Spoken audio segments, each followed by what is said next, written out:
আপনারা জানেন কিনা জানি না, আমেরিকাতে কিন্তু ফুটবল খেলা খুব একটা বেশি জনপ্রিয় না। ইভেন আমেরিকার মানুষজনও ফুটবল খেলাটাকে খুব একটা বেশি পছন্দ করে না। আমেরিকার মানুষজন স্পোর্টস হিসেবে সবচাইতে বেশি পছন্দ করে বেসবল, এরপরে আছে বাস্কেটবল, দেন অ্যাথলেটিক্স তারা একটু বেশি পছন্দ করে। রেসলিং টাইপ খেলাগুলো একটু বেশি পছন্দ করে। রেস টাইপ, স্পিডি টাইপ খেলাগুলো তারা একটু বেশি পছন্দ করে। এর মূল কারণ হচ্ছে আমেরিকাতে ফুটবল খেলা পূর্ব হতেই ওইভাবে প্রচলন ছিল না। ল্যাটিন আমেরিকাতে ফুটবল খেলা পাগলের মতো তারা পছন্দ করে। দেন ইউরোপ মহাদেশে তারাও ফুটবল খেলা ওইভাবে প্রেফার করে, পছন্দ করে। এশিয়া মহাদেশও ফুটবল খেলাটাকে ওইভাবে পছন্দ করে, কিন্তু শুধুমাত্র আমেরিকার ক্ষেত্রে এই জিনিসটা একটু ব্যতিক্রম হয়ে আছে এতদিন ধরে। But now this is the perfect time to gain most popularity about football from the little master Lionel Messi. এর কারণ হচ্ছে ইন্টার মায়ামি আমেরিকার ক্লাব অ্যান্ড ডেভিড বেকহামের ক্লাব। ইন্টার মায়ামিতে এই মুহূর্তে বিশ্বের সর্বকালের সর্বশ্রেষ্ঠ ফুটবলার লিওনেল মেসি খেলতেছে। সে স্বইচ্ছায় ইন্টার মায়ামিতে গেছে। মানে সে ফ্যামিলিকে সময় দিবে, এজন্য ইন্টার মায়ামিতে গেছে। ওইখানে সে খেলতেছে, যতই ছোট ক্লাব হোক, যতই জনপ্রিয়তা কম থাকুক, তারপরে সে মানে এত বড় একজন ফুটবলার ওইখানে গেছে।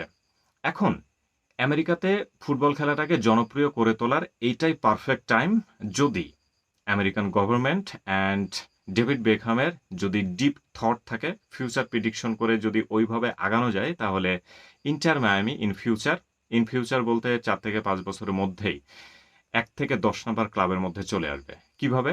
লিওনেল মেসি ওইখানে চলে গেছে স্বইচ্ছায়। সুয়ারেজ, সে বর্তমানে ইন্টার মায়ামিতে লিওনেল মেসির পার্টনার হিসেবে খেলতেছে। সুয়ারেজ হতে পারে লিওনেল মেসির প্রেমে পড়েই সেখানে গেছে, অথবা তাকে ইনভাইট করছে বিধায় দুজনে খেলতেছে। এদিকে বার্সেলোনার বেশ কয়েকটা প্লেয়ার এই মুহূর্তে ইন্টার মায়ামিতে খেলতেছে বা লাইনে আছে, পাইপ লাইনে আছে। এখন যেটা hot news, breaking news, Lionel মেসির মাঠের যে বডিগার্ড রদ্রিগো হ্যাবিয়ার ডিপল 2-1 দিনের মধ্যেই সে আমেরিকার ইন্টার মায়ামিতে যোগ দিচ্ছে, এবং 2-1 দিনের মধ্যেই আসলে অফিসিয়ালি তিনি মাঠে নামবেন। অ্যান্ড আমরা হোপফুলি খুব তাড়াতাড়ি তাকে ইন্টার মায়ামির পিঙ্ক কালারে, দ্যাট মিনস এই কালারে তাকে দেখতে পারবো, সেই পুরাতন চরিত্রে, যেমনটা আমরা আর্জেন্টিনা টিমে দেখছি মেসির আশেপাশে সবসময় থাকা। যাই হোক, ওইটা আলাদা বিষয়। দেখেন, ডিপলের মতো এরকম একটা বিশ্বমানের ফুটবলার, বিশ্বকাপ জয়ী একজন ফুটবলার, সে ইন্টার মায়ামিতে যোগ দিচ্ছে, হোক সেটা লিওনেল মেসির কারণে।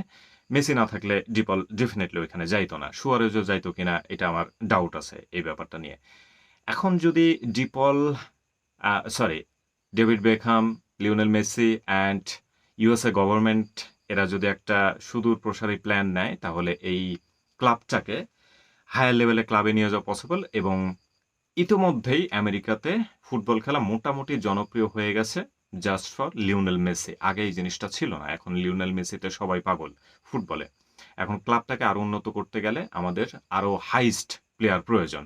সেক্ষেত্রে মেসি যদি কোনো রানিং বিশ্বমানের কোনো ফুটবলারকে সে যদি ইনভাইট করে, অ্যান্ড তার যদি পেমেন্টটা ঠিকঠাক মতো পেইড করা হয়, তাহলে এটা পসিবল। এখন আমি আমেরিকান গভর্নমেন্টের কথা এই জন্য বললাম, কারণ ফিনান্সিয়াল সাপোর্টের একটা বড় ব্যাপার আছে। যেহেতু এই যে প্রথমেই বললাম, আমেরিকা আসলে ফুটবল খেলাটাকে ওইভাবে প্রেফার করে না। যেহেতু জনপ্রিয় হয়ে উঠতেছে, এখন যদি ফিনান্সিয়াল সাপোর্টটা গভর্নমেন্টের পক্ষ থেকে দেয়া হয়, এটা তো আসলে আমি আমার বাংলাদেশের থট থেকে এই কথাটা বললাম, ওদের নিয়মকানুন সম্পূর্ণই আলাদা।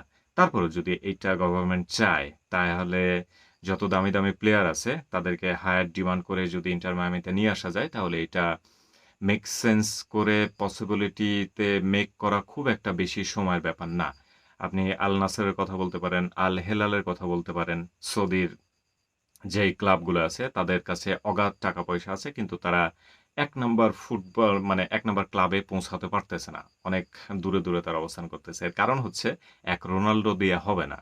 এখন রোনাল্ডো যদি অন্যান্য প্লেয়ারকে ডাকে, তাকে যদি ওই লেভেলে পেমেন্ট করা হয়, তাহলে ক্লাব আস্তে, আস্তে শক্তিশালী হবে। তো এই প্ল্যানটা যদি ইন্টার মায়ামি নেয়, তাহলে এটা আহামরি কঠিন কিছু না। জাস্ট পেমেন্ট মেক করতে হবে, আর প্লেয়ার আনার দায়িত্ব জাস্ট লিওনেল মেসির image.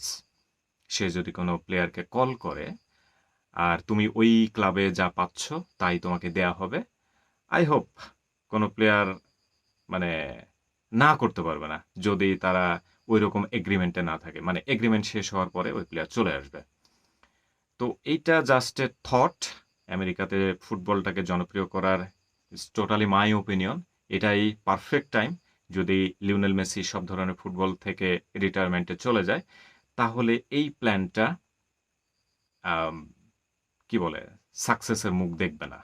So this is the perfect time and it's totally my opinion. আপনাদের মত আপনারা জানাতে পারেন।